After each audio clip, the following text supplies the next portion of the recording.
ជំរាបសួរបងប្អូនអតិថិជនអរគ្នាឥឡូវនេះគម្រោងរថយន្តឡានបងប្រុសគាត់អញ្ជើញមកដល់ទីតាំងផ្ទាល់តែម្ដងឡាន Poiso 5008ឆ្នាំ2021ដែលគាត់ជាវជាមួយនឹងប្រេងម៉ាស៊ីន Mobil One 530ជាមួយនឹង promotion free ថែមតម្រងប្រេងមួយទឹកក្លុកលាងម៉ាស៊ីនមួយនិង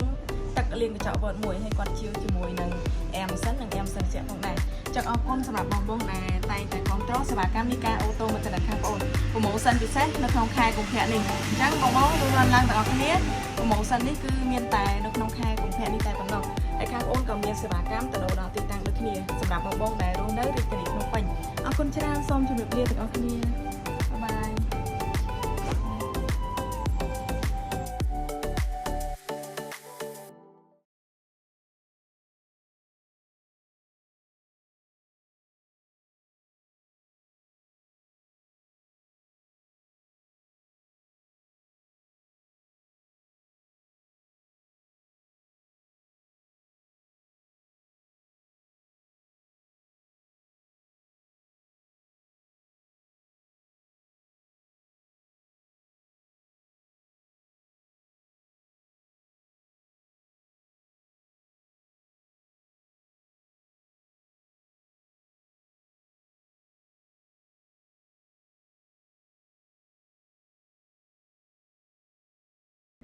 ចឹងនេះជាសម្ដីពិតរបស់បងដែលគាត់បានទទួលសេវាកម្មពីខាងនីកាអូតូមិនតែខាងបងអូនហើយចឹងអរគុណច្រើនសម្រាប់បងដែលគ្រប់គ្រងសេវាកម្មនីកាអូតូមិនតែខាងបងអូនទាំងអស់គ្នាអរគុណច្រើនសូមជម្រាបលាហើយញ៉ៃទាំងអស់គ្នា